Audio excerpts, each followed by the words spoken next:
Hear, O Israel, thou art to pass over Jordan this day, to go in to possess nations greater and mightier than thyself, cities great and fenced up to heaven. Get thee up into the land that is over against Jericho, and behold the land of Canaan, which I give unto the children of Israel for a possession.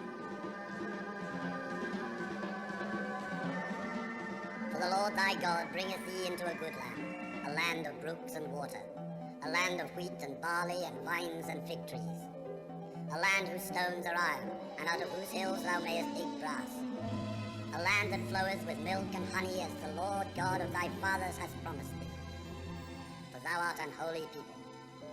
The Lord thy God hath chosen thee to be a special people unto himself, above all people that are upon the face of the earth.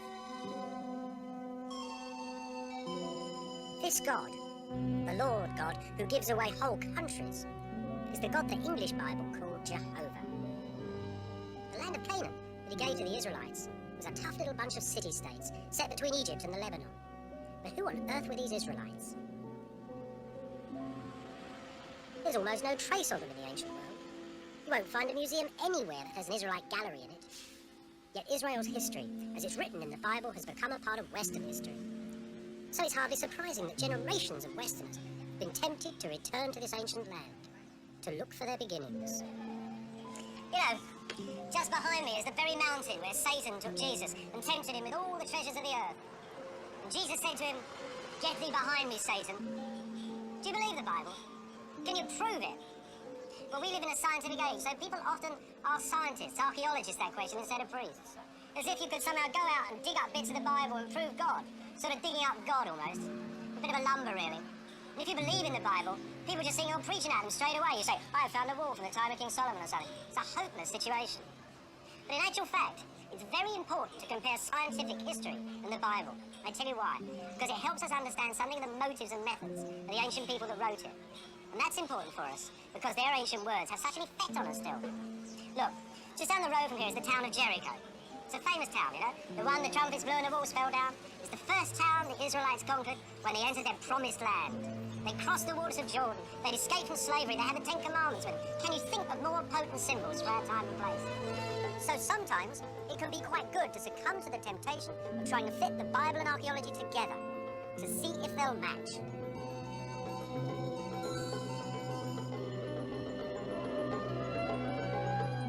These great mounds of red earth are the remains of the ancient city of Jericho. It's fascinated archaeologists for over a century now. This rich city at the edge of an oasis by the River Jordan. They've hacked at it, dug trenches through it, and argued over it, and found wonderful things too. But at the end of the day, the most important thing they've given us is a good idea of how the Bible's word may or may not be trusted.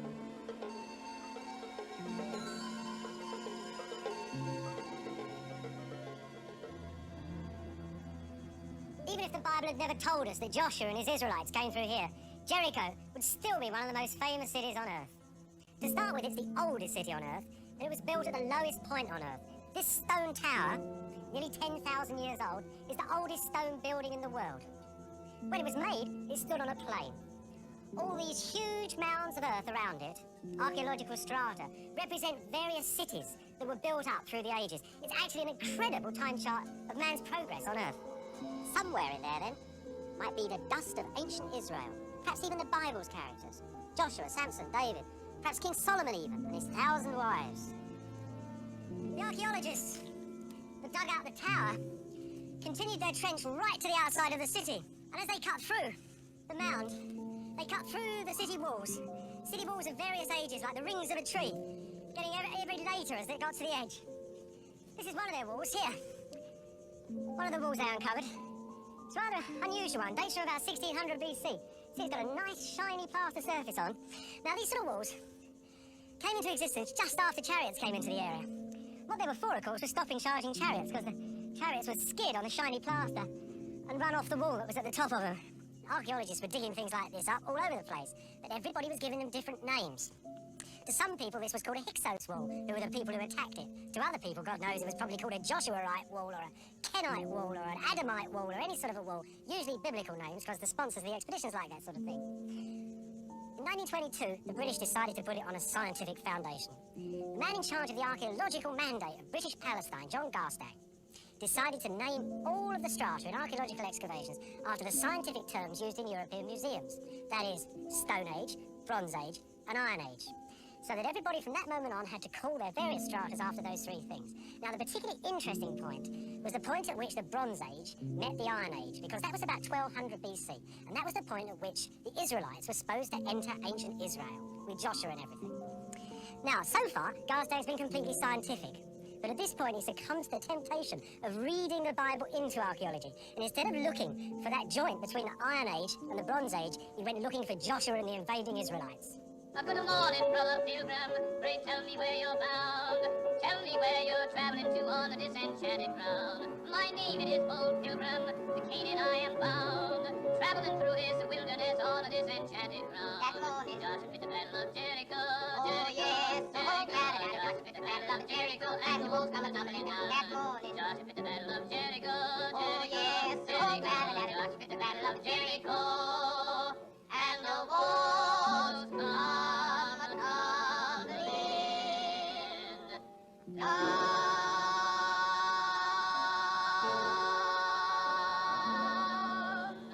That's where Garstang found Joshua and the Israelites at Jericho.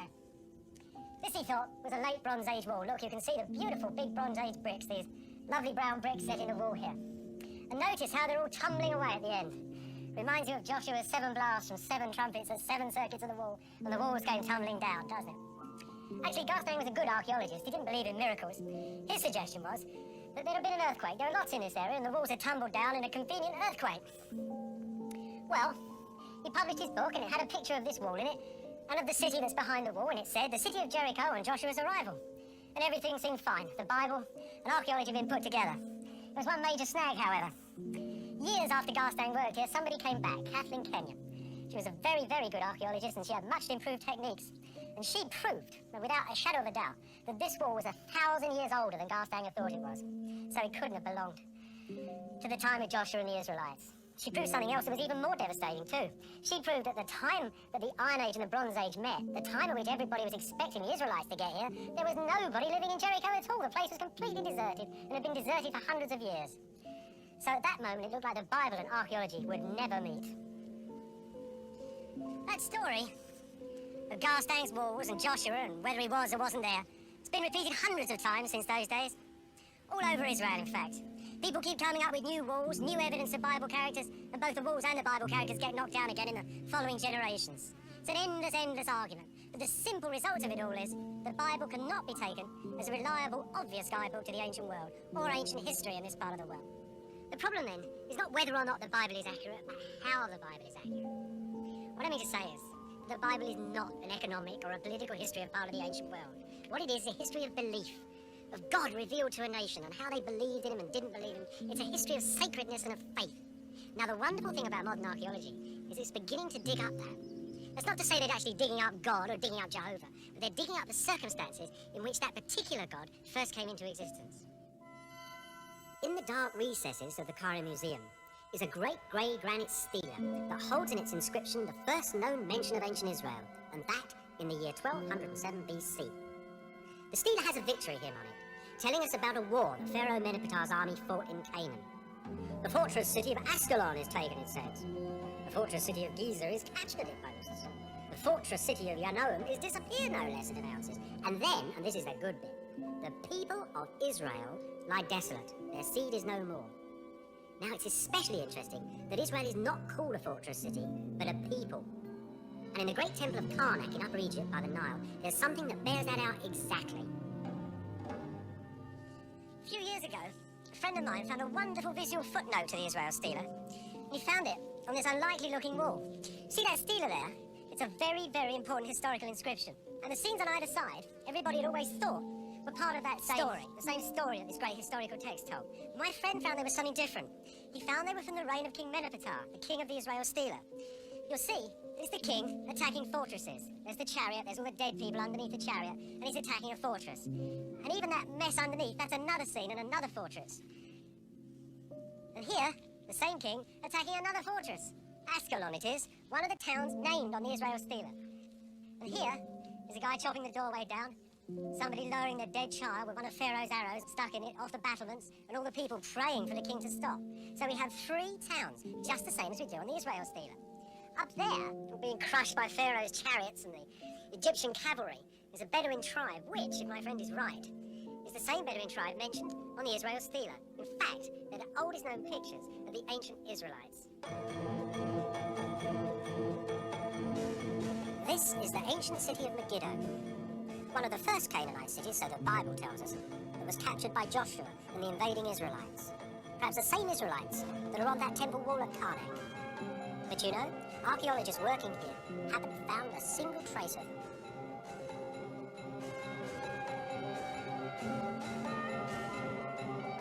One thing you can be sure of, whether the Israelites were ever here or not, these Canaanite cities had a powerful influence on the people who wrote the Bible.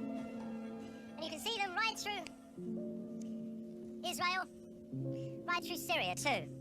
They're usually set on trade routes, often amidst fields of corn, sometimes by the sea. But it's the land behind, filled by peasants, the land all around these towns, that kept the little courts, who lived up here in a fair degree of luxury.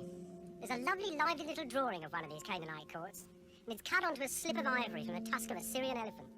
And it shows the ruler, proudly sitting on his recently imported Egyptian throne, all feathers and lovely leopard's legs and things. And in front of him is all his court sitting out, one by one.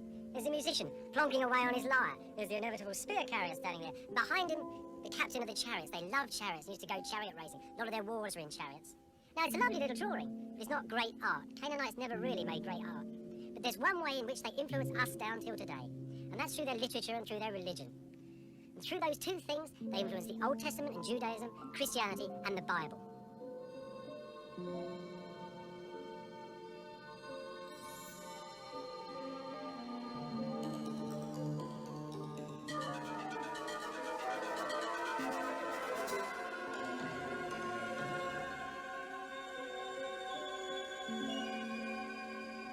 At the centre of all ancient cities, of course, stood the gods. And these Canaanite cities were no exception.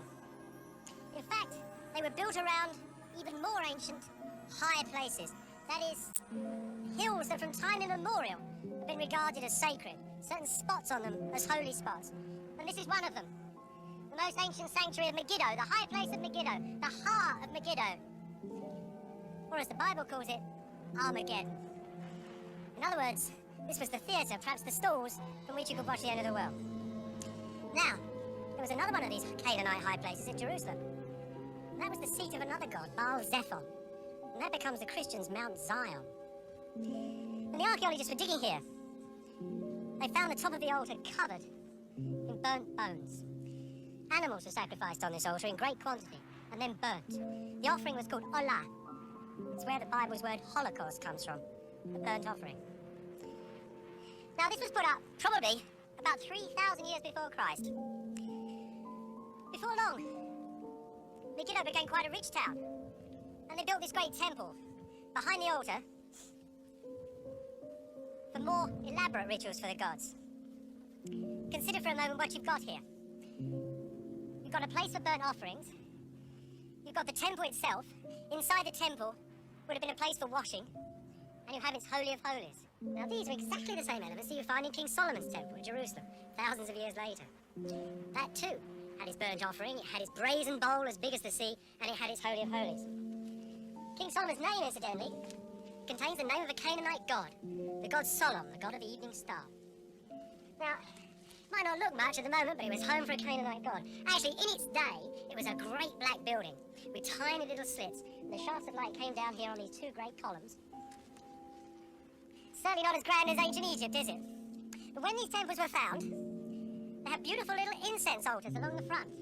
And the nice thing about the Canaanites, they weren't great architects, but they did love their music. And on these incense tables, which still survive, you can find tiny little figures of musicians, and they're playing instruments, pipes, banging drums, all sorts of things. Canaanites adored music. This room must have really jumped when they got going for their god. In actual fact, you can still find something of this in the Bible. Look at the Psalms in an old Bible, and you'll find these strange words set between the verses, sometimes after the title of the psalm. They're old musical instructions. We don't know what they mean today. They've been left out of modern Bibles. But there's something to do with the wonderful music that was made in these places. It's all silent now. Actually, there are yet more connections with the Canaanites than that. Think of that great Psalm 137. Think of that verse. If I forget thee, O Jerusalem, may my right hand lose its cunning. Well, that's a very clever Old English adaptation of a very difficult Hebrew line that nobody really understood before. It should read, as we now know when we've got Canaanite originals that tell us, may my right hand wither. Not quite as poetic, but probably more accurate.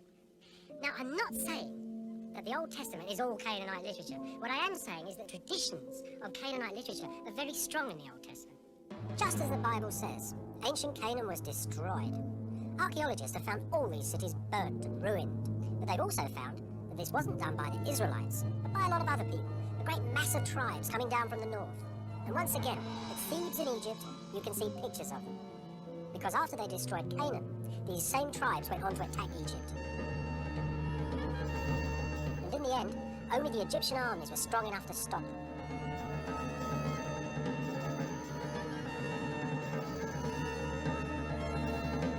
After their defeat, one of these tribes went back to Canaan and settled down along the coast.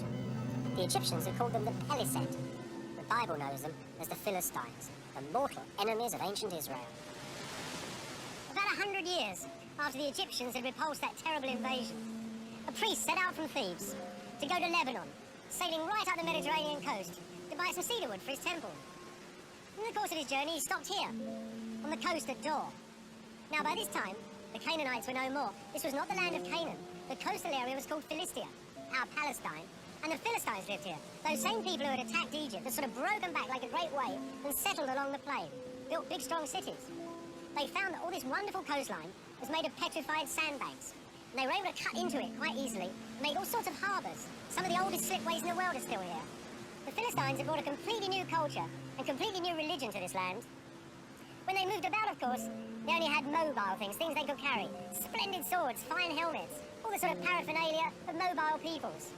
When they settled down, they started to make all sorts of things. They made especially fine pottery. And this is a splendid example. You can see a lovely seated lady looking at her eyeball to eyeball. You can almost feel the Philistines in her. She's wearing too, or she would have been wearing, a beautiful golden necklace. Philistines were quite good metal workers too. So this is quite an elegant and refined thing. It's a funny thing to think, really. The Philistines weren't Philistine at all. It's just that they'd been given a particularly lousy press. Well, of course, we know who gave them the lousy press. The Israelites in the Old Testament. And where were they at this time? Well, they weren't along the coast. Nobody found anything of them here. In fact, nobody's found hide or hair of them for miles round here. Neither along the coast, nor on the plain behind. If you take the Bible's word for it, however, you can assume that they were up there in the mountains, because that's where the Bible stories of early Israel are set. David, King David, was once a shepherd boy up in these hills, and when he fought Goliath the Philistine, he took the pebbles for a sling from the bed of a mountain stream. Most of the combats in the early history of Israel take place in just this area, in the zone between the green fields of the Philistines and the uplands of the Israelites.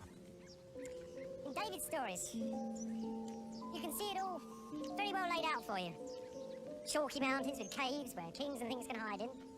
Traditional crops, olives, grapes. The Bible here has painted such an accurate description of exactly what was going on in Israel at that time of history. What can archaeology tell us was happening up in the mountains at the same time? The poor people who moved into the mountains were obsessed with storing food. It was a very hard life. They were even obsessed with water too. These pits, in most of the big rooms of these houses, we used to store rainwater. When the archaeologists came to dig them out, they found they weren't just any old pit. To start with, they're absolutely enormous. Whoops, look at this. It's really big. You could stand up in there. Would hold enough water to see you through the summer. And these people weren't half daft either, because archaeologists soon realised that these cisterns were cut before the houses were made. In other words, the people turned up, thought, we're going to live here, God help them. They cut their cisterns, their elaborate cisterns, and then they put their little houses on top. They could read too. As the archaeologists were sieving through the dirt, they discovered tiny little fragments of Canaanite texts, so small that you couldn't even read them, but big enough to see that some of the people here at least were literate. And then, marvel upon marvels, in another site, they found a tiny little limestone tablet. It looked really miserable looking thing, actually. It's got scratches all over it. But those scratches turned out to be what is now called Paleo-Hebrew, because later on, it was an alphabet that would develop into Hebrew. Incidentally, that too came from Canaan, the original form of the Hebrew language. So, to sum up, what exactly have you got here? You've got intelligent people living as settlers with an imported technology. Where do they come from, these people? Well, all the hard archaeological evidence suggests that they've been refugees from the old Canaanite cities. Refugees from the invasions that were coming down the coast. From people, in fact, like the Philistines.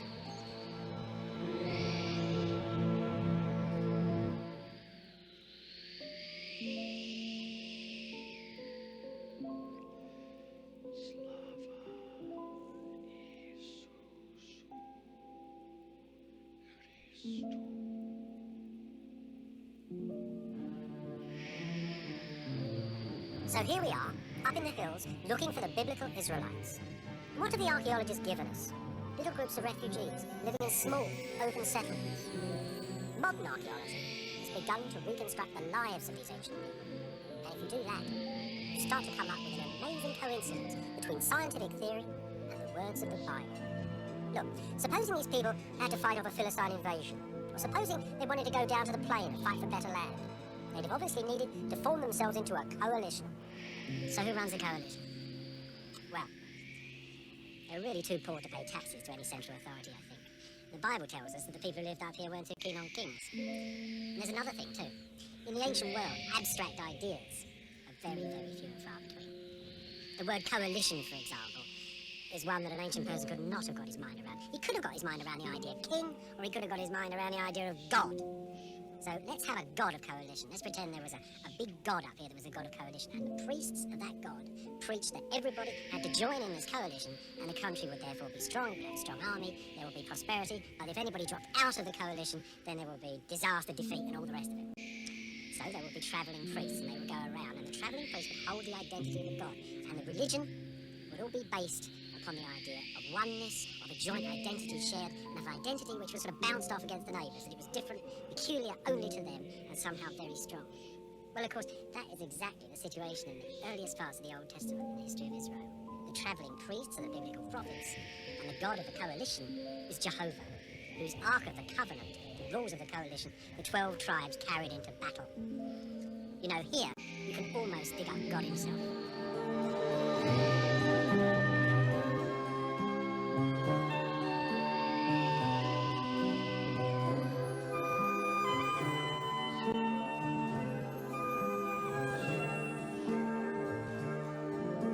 Slowly, the Israelites start to emerge. This is the fortress of Arad, on the desert edge of southern Israel. Archaeologists tell us that it was continuously inhabited from about 1000 BC. That's about the time of King David in biblical history. There's a temple here too, from about the same time. Texts like this one, written in ancient Hebrew, tell us of an Israelite garrison here a few centuries later. Thousands of years after that huge Canaanite temple at Megiddo, Israelites of Arad have made their little temple to precisely the same design. Remember that long dark room, lit by narrow shafts of light and the two columns, where the musicians used to sing and dance? There's a little version of it here, built by the Israelites. Here, just like at Megiddo, in the middle of the longest side of the temple, the actual altar of the sanctuary. Remember, at Megiddo, the incense tables are gone, but here, in the Israelite temple, two of them were found. And on the top of them, they still had the burnt resin in the middle, from the very last time that the great wands of smoke were sent up to God.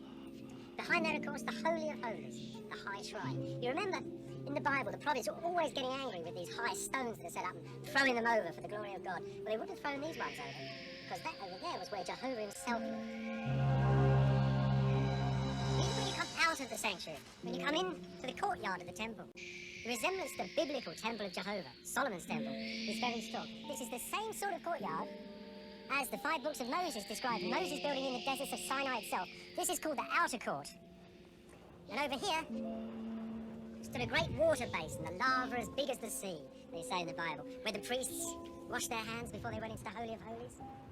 And over here, perhaps the most remarkable part of all in the temple, this is a sacrificial altar for the Holocaust offerings.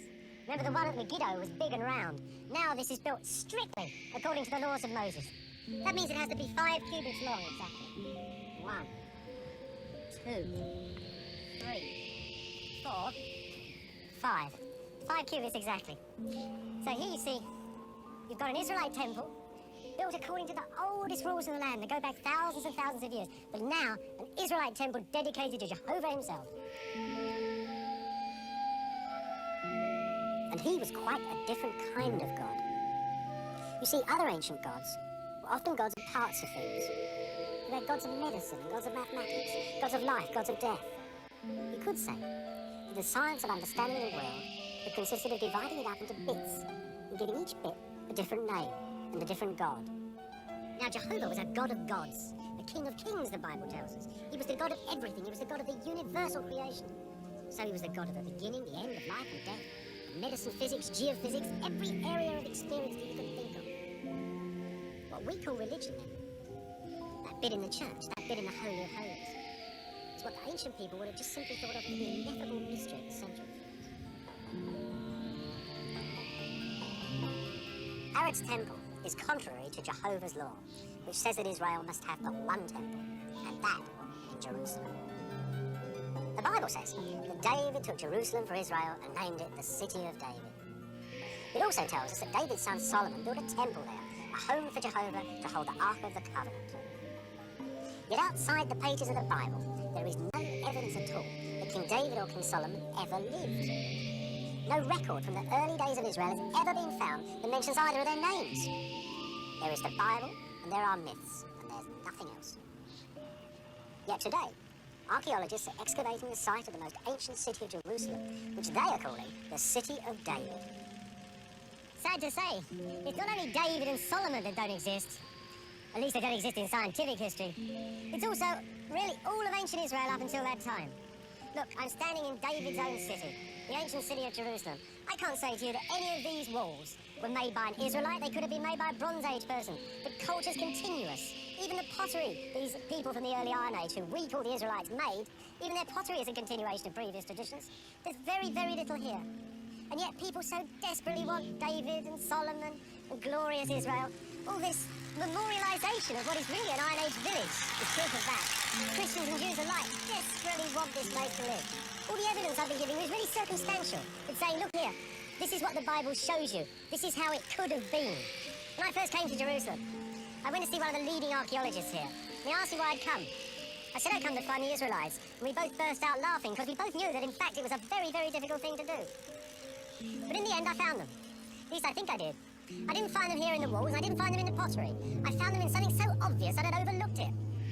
I found it in the elements that went to make up its greatest memorial, in the written word, in the ancient written word of Israel.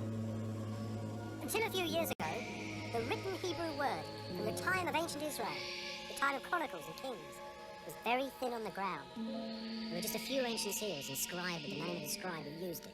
Just a few spare sentences. There was very little. Then in 1980 in Jerusalem, there was a minor miracle.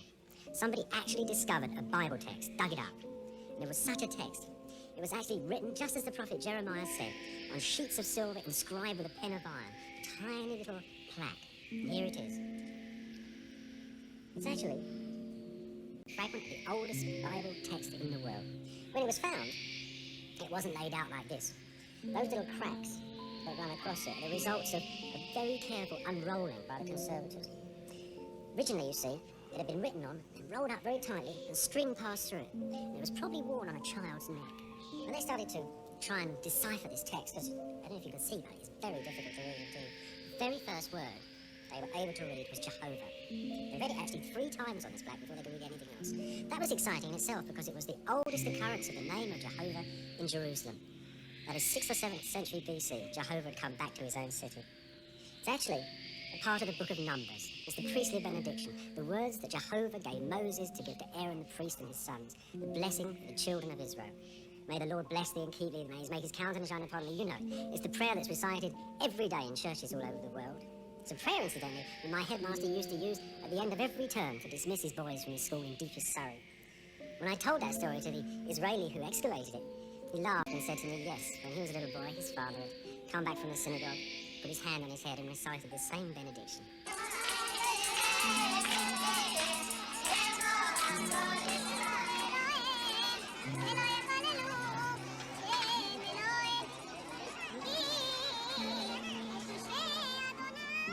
The Bible tells us that the children of Israel were in deep trouble when that silver plaque was made. The nation was stumbling ever deeper into sin, it says. Jehovah's inexorable judgment was falling on those who broke his law. After Solomon's death, the Bible tells us, David's great kingdom had split into 2 halves. There was a southern kingdom called Judah, with its capital at Jerusalem, and a northern kingdom called Israel, with its capital at the hilltop palace of Samaria.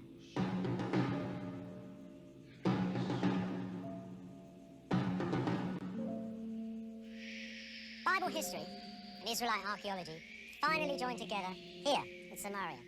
Here, archaeologists found an Iron Age palace. Here, the Bible tells us King Omri built a palace. And that palace is mentioned in records from outside ancient Israel, contemporary records, where it's called Beit Omri, the House of Omri. So this, you can say, is a genuine Iron Age excavated palace from the reign of King Omri. I suppose it's Omri's son who's the more famous, though. King Ahab, who refused to walk in the ways of the Lord, as the Bible tells us. One thing the Bible is what a great soldier King Ahab was. In the 9th century, he gathered up a coalition of lots of little kingdoms like this, all around Israel, and together they went out and beat the Assyrian army, that tremendous force from North Iraq that used to raid westward practically to the Mediterranean every year. It was King Ahab and his little coalition alone that stopped the Assyrians for a couple of years.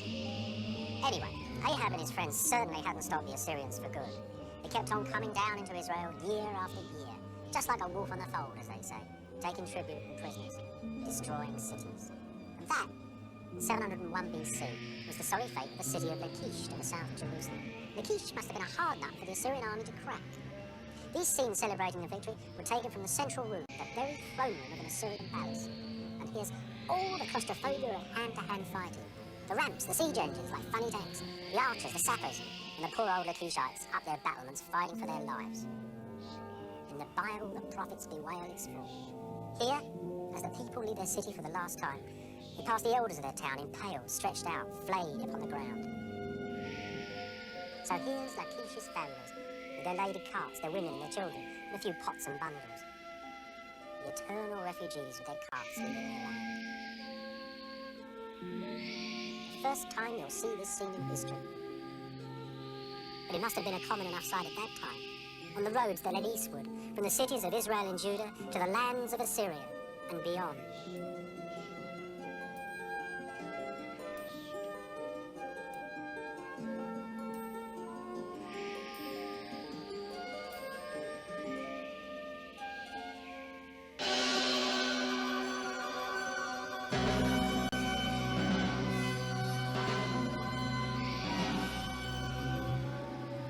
These were bad times. About 100 years after the kingdom of Israel was destroyed by the Assyrians, Assyria itself was destroyed by a group of cities it had earlier conquered, led by that most ancient of all cities, Babylon. Of course, it didn't matter much to the little guys that lived around the edge. They were just dragged off in chains to Babylon rather than being dragged off in chains to Assyria. Well, about 586 BC, Jerusalem itself finally fell. The Old Testament tells us that as King Zedekiah was dragged from the city, his sons were killed, and then he was blinded. Then, of course, he would have been put in chains, along with his courtiers and his priests, the priests of the Temple of Jerusalem, the priests of Jehovah, would have been brought here and dragged down this great processional way.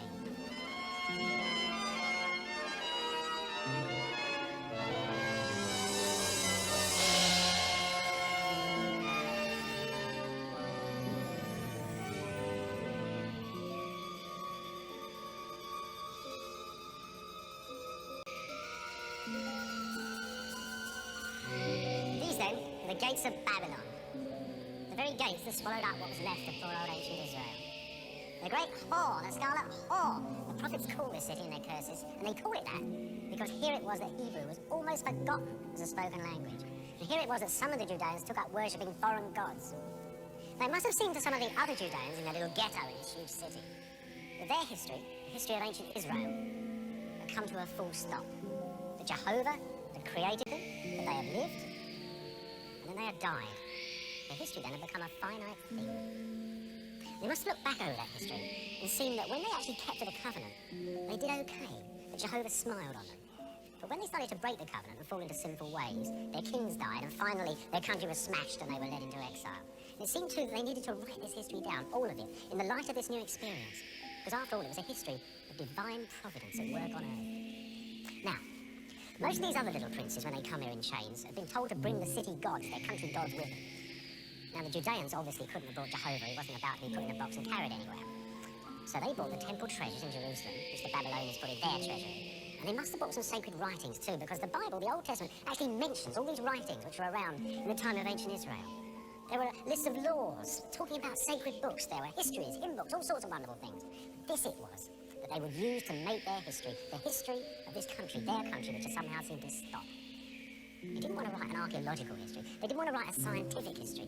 This was a sort of a summation of a nation. It was its last thing. It was its apotheosis. It was a divine history of this grand experiment between a God, a covenant, and a people. It had never happened before on earth. This was its memorial. Because here it was at Babylon that the Old Testament, or the greater part of it, was finally written down.